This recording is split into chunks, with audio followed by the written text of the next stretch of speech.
create the right digital product and start getting sales for it from day one. But at the same time, you create an average one and you might get a few sales here and there, but it will never be selling consistently for you. It will never be that one true solution that people are craving to buy from you and get from you. So what is the difference between the two? And specifically, if you're a beginner, what is the digital product you should be creating? Should you be creating courses, guides, templates, masterclass, planners, checklists? What exactly should you be creating on? So let's get started. That's exactly what we're going to dive deep today in this video. But before that, if you're new around here, hi, my name is Tejal and I help women build financial independence through digital products like masterclasses, courses, ebooks, bundles, so on and so forth. Sky is the limit. I have created over 20 products in the last 5 years and helped over 6,000 women build their own. So when I say I know exactly which digital products work and more so what doesn't work, I am speaking from my years of experience, having seen thousands of digital products in front of my eyes. Specifically, if you're a beginner, don't make this mistake. Don't choose certain kinds of digital products over others as you're getting started. I'm going to elaborate and start exactly from what you should not be creating.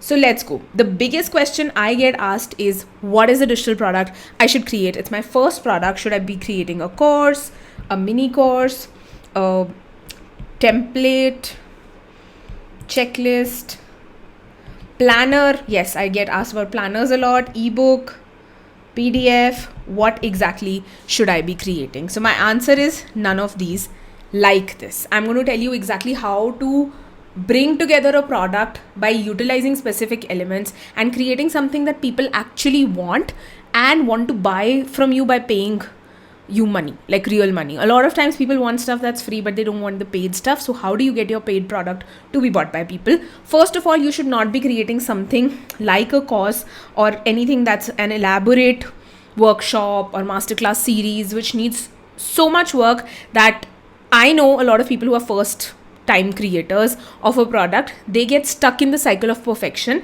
and they end up not creating anything when they start with something super exhaustive. Like when you want to solve a big problem for people and you think about a course, it'll take you a long time to create the outline, to record the videos, to edit the videos, to put everything out. And a lot of people I see give up in that journey. That's the reason we're not going to pick up anything exhaustive at all. Not an exhaustive problem that needs a big solution.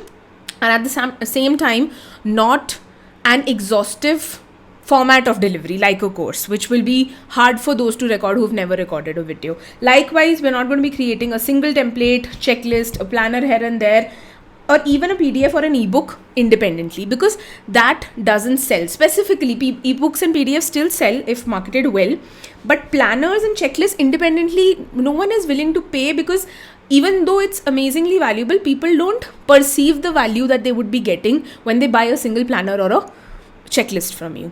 That's the reason what we're going to be creating is going to be an amalgamation, a perfect amalgamation, a perfect combination of a certain things. And I'm going to tell you exactly what will that be. The first thing you should be creating is an ebook. Again, like I said, I was saying not to create an ebook in the last slide, and now I'm saying you should be, because I will add to that. Or template bundle. Bundle being the keyword here. You should not be creating an independent template, 1 or 2 templates and selling it. That doesn't work. But when I say template bundle, is a set of collective templates that work together. So either they are building on top of each other, that is, there are 5 or 10 different templates for different aspects of a problem that people want help solved, or in numerical value, let's say they are design templates, then there are 50 design templates together for, let's say, mockups. So they are solving someone's problem by giving them options to use not just once but multiple times again and again. So template bundle you should only be creating if you are an experienced, let's say, designer. If you're creating design templates, expert in Canva design, if you're creating Canva templates. Similarly, if you have created budgeting, finance templates for yourself and you know those work well, that is the solution that you want to be giving to people, then definitely you can pick those, make them better and create that as a solution. But if you are someone who's never created a template for yourself before, then that should ideally not be a solution that you're giving to people, especially as your first product, because gradually you can definitely pick problems you've solved and you can have someone's help to turn those into templates people will use. But as a beginner, I feel that is a lot of work which you're not ready for. So I don't think you should be picking something like that. Instead, you should be picking an ebook, which is basically the easiest way to deliver value in terms of this problem that you've solved for yourself. Let's say you've solved this problem of home organization while having maybe a toddler at home. Then that is the solution that you will be giving to someone in a how-to format in a book. Like exactly what are the steps they should be taking, maybe what they should be doing on a daily basis, what they should be doing on a weekly basis, what they should be doing on a monthly basis to ensure that their home stays decently organized, especially if they have a small kid at home.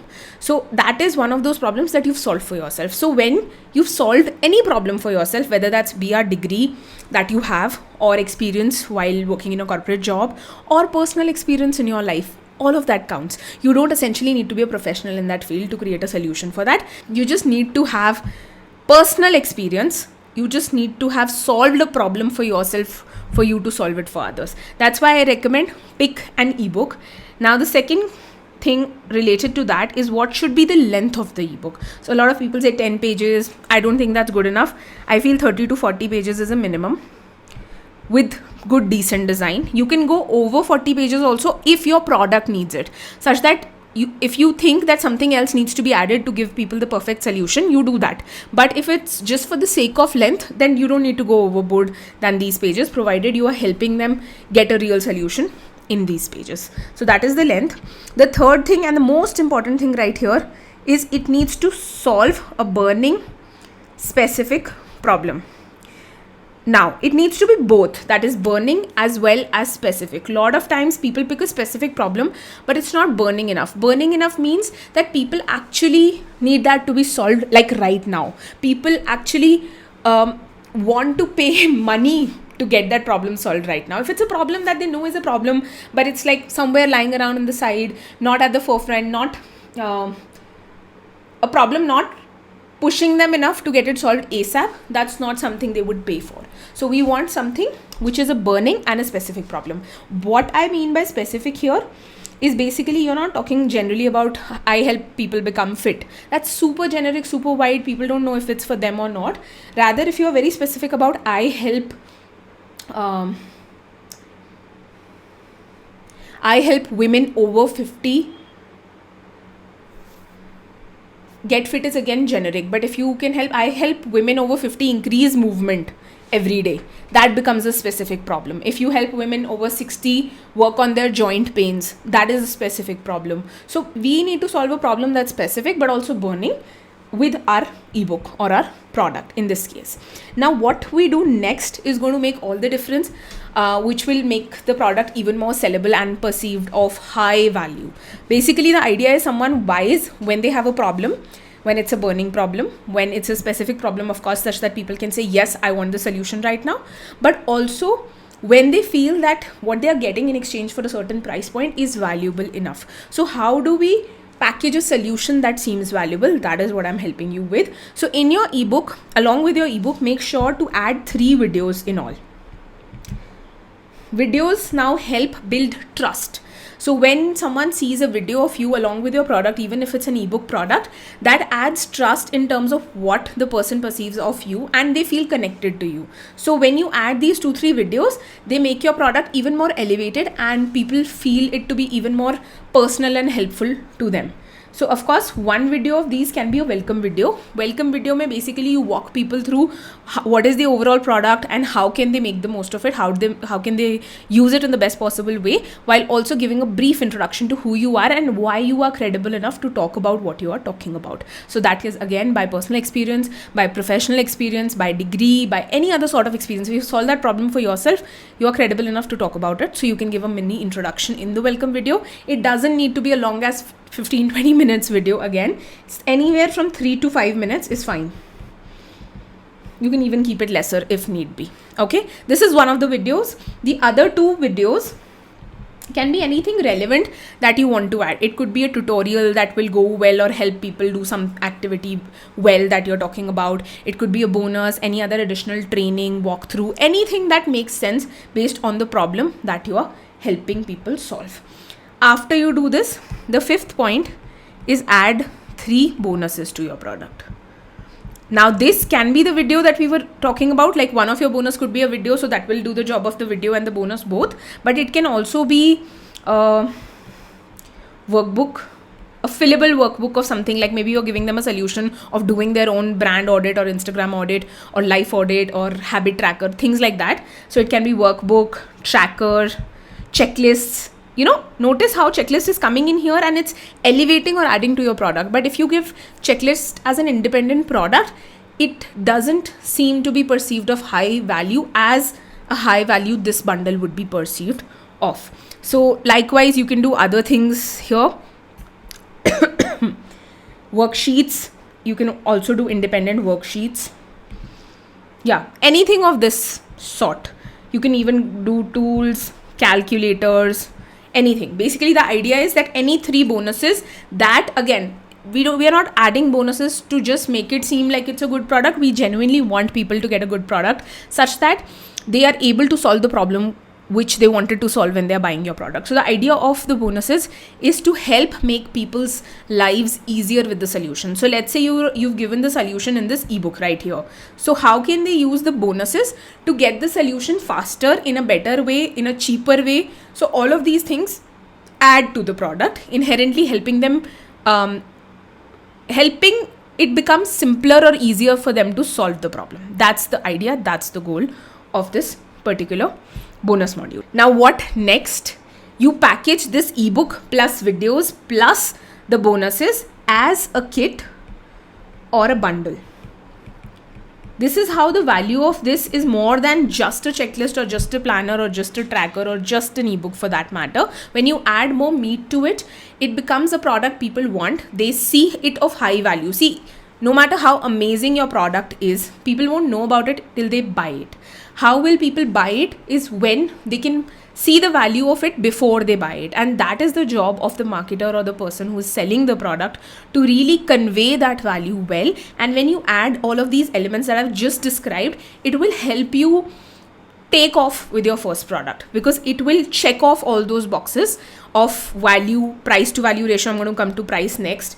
Of the perceived value, which I'm talking about, of the solutions, of the type of solutions. You're not just delivering in one format that is only text. You're also giving them tools, trackers, videos, which also connect with them on multiple sensory levels, not just text, but also audio and visual. So all of this helps together. And when we position it as a kit or a bundle to solve XYZ problem, it takes it even further. You can also charge more for a kit or a bundle versus just a plain planner or tracker or ebook for that matter. So now we are going to be pricing it anywhere from $499 to $999. Ideally for your first product, this is what I recommend. Your prices can later on go to $1499, $2499. All of these work even for a low ticket range. This is slightly higher for low ticket, but it's all right. And some people do less than this also, $99, $299, $199. I don't recommend these price points. I recommend you have a minimum of $499, because we don't want to create something that's so dirt cheap that people actually either don't believe that's valuable enough or they just buy it and keep it. We want them to use it. So I think this is a good price point for it. What you can do when you're launching for the first time is have either launch bonuses, that is something extra that is expiring when the launch gets over, or even a launch price, let's say, of $399, which is lesser than this, which is all right. Let's say your product is priced at $699, but during the first 3 days, that is when the product is launching, you actually give it for $399. That's all right. But the price of it, which you are maybe cancelling, should not be less than $499. That's the idea. And this is also okay for the first launch. After that, it should definitely be higher than $499. So this is what makes a product which is also sellable, which is helpful, which is easy for you to create. Nothing, when you're doing like 2-3 videos, and even when you do the first video, you get more comfortable with the camera, so it's not that big a hassle.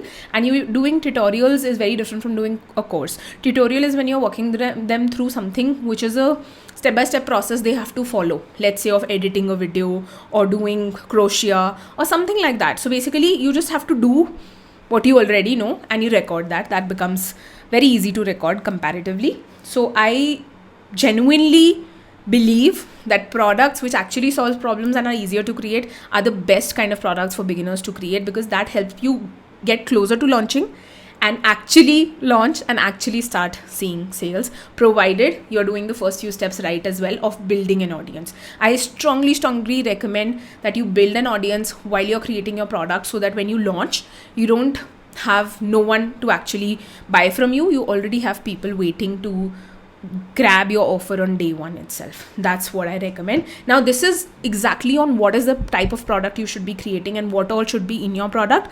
But how do you pick a problem you want to solve? How do you pick niche? If you don't know a niche of yours, like what is your zone of expertise, how do you pick that?